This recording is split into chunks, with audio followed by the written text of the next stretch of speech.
Video cafe থেকে আপনাদের স্বাগতম জানাচ্ছি। আমি রাজীব ইসলাম। সময় যখন খারাপ যায় তখন মনে সব দিক দিয়ে খারাপ যায়, সেটা হোক ক্রিকেট বা ক্রিকেটের বাইরে, হোক ব্যক্তি জীবন কিংবা অন্যান্য জীবনে। এমন ঘটনাই কিন্তু ঘটেছে সাকিব আল হাসানের সাথে। সেই সাকিব আল হাসান অনেকদিন ধরেই দেশের ক্রিকেটের বাইরে রয়েছেন, খেলেছেন অন্যান্য যেই কাউন্টি লিগগুলো রয়েছে বা অন্যান্য যেই দেশের বাইরে লিগগুলো রয়েছে, সাকিব আল হাসান কিন্তু সেই লিগগুলো খেলেছেন, কিন্তু দেশের হয়ে কিন্তু 5 আগস্ট পরবর্তী কোনো ম্যাচই খেলতে পারেননি সাকিব আল হাসান। সেই সাকিব আল হাসানের বিরুদ্ধে আজকে গ্রেপ্তারি পরোয়ানা জারির যে খবর সেটি রয়েছে, এবং একই সাথে আপনারা জানেন যে ঢাকার অতিরিক্ত চিফ মেট্রোপলিটন ম্যাজিস্ট্রেট জিয়াউর রহমানের আদালত এই গ্রেপ্তারি পরোয়ানা জারি করে।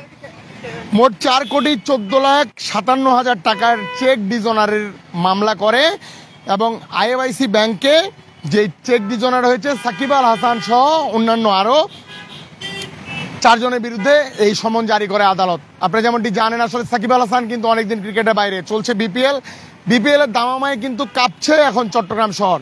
কিন্তু এই চট্টগ্রাম শহর যদিও কাঁপছে, অন্যান্য দিকে কিন্তু ভালো নেই সাকিব। এবার কি গ্রেপ্তার হতে পারেন কিনা সাকিব, এমনটি কিন্তু আশঙ্কা করা হচ্ছে, যেহেতু গ্রেফতারি পরোয়ানা ইতিমধ্যে জারি হয়েছে সাকিব আল হাসানের বিরুদ্ধে। যে আইএফআইসি ব্যাংকের চেক ডিজনারের মামলায় সাকিব আল হাসান ইতিমধ্যেই গ্রেফতারি পরোয়ানা তার বিরুদ্ধে জারি হয়েছে, এবং একই সাথে 5 আগস্ট পরবর্তী সময়ে কিন্তু সাকিব আল হাসানের বিরুদ্ধে হত্যা মামলা সহ অন্যান্য মামলা হয়েছে, কিন্তু একটি মামলা এখন পর্যন্ত সাকিব আল হাসান তিনি কিন্তু গ্রেপ্তারি পরোয়ানার জারির সম্মুখীন হয়নি। এবারই প্রথম কিন্তু সাকিব আল হাসানের বিরুদ্ধে কিন্তু গ্রেপ্তারি পরোয়ানা জারি হলো,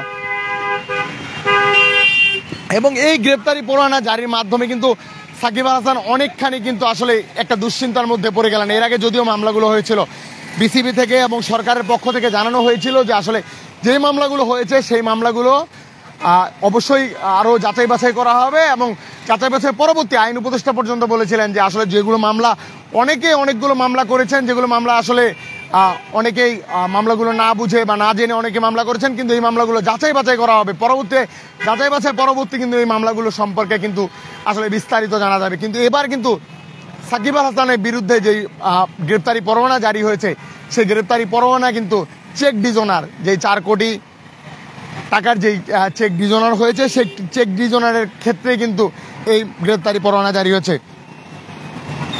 তবে ওয়ানডে ফরম্যাটে কিন্তু আন্তর্জাতিক ক্রিকেট খেলার যেই ঘোষণা সেটি কিন্তু সাকিব দিয়েছিলেন, এবং চ্যাম্পিয়ন্স ট্রফির দলে কিন্তু এবার কিন্তু জায়গা হয়নি, যেটি নিয়ে কথা বলেছিলেন। এবং সাকিব আল হাসানের যেই বোলিং অ্যাকশন, সেই বোলিং অ্যাকশনে আসলে অনেকখানি খুঁত ধরা পড়েছে, এবং খুঁত ধরা পড়ার কারণে কিন্তু সাকিব আল হাসান কিন্তু এই চ্যাম্পিয়ন্স ট্রফিতে কিন্তু তিনি জায়গা পাননি। এবং প্রধান নির্বাচক যিনি রয়েছেন ক্রিকেটের, তিনি কিন্তু জানিয়েছেন যে লিপু প্রধান নির্বাচক ক্রিকেটের, তিনি বলেছেন যে শুধুমাত্র ব্যাটার সাকিবকে তারা চান না, তারা একটা কম্বাইন্ড সাকিবকে চেয়েছিলেন। যেহেতু সাকিব আল হাসান আপাতত বোলিংয়ের বাইরে, তাই সাকিব আল হাসান কিন্তু আপাতত খেলতে পারবেন না। তো সব কিছু মিলিয়ে আসলে যখন সময় খারাপ যায় তখন কিন্তু সব দিক দিয়ে যায়, এমন একটা প্রবাদ রয়েছে।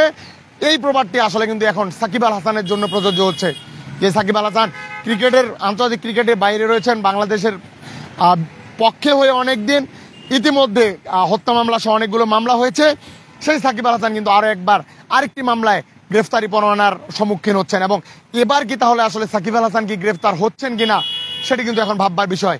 যে চেক ডিজনারের মামলায় তিনি আসলে ফেঁসে গিয়েছেন, ইতিমধ্যে তার বিরুদ্ধে যে গ্রেফতারি পরোয়ানা রয়েছে, সেই গ্রেফতারি পরোয়ানা আসলে কবে নাগাদ তিনি আসলে এটি থেকে মুক্তি পাবেন বা তিনি আসলে গ্রেফতার হচ্ছেন কিনা সেটি এখন দেখার অপেক্ষা করতে হবে আরও কিছু সময়। চলছে কিন্তু বিপিএল এর মাঝখানে কিন্তু রয়েছিল অনেকগুলো খবর, ইতিমধ্যেই দেখেছিলাম চ্যাম্পিয়ন্স ট্রফির খবর। সবগুলো মিলিয়ে আসলে বাংলাদেশ ক্রিকেটে এই মুহূর্তে একটা জমজমাট অবস্থা। পরবর্তী আপডেটগুলো পেতে সঙ্গে থাকুন বিডি আর্কাইভের।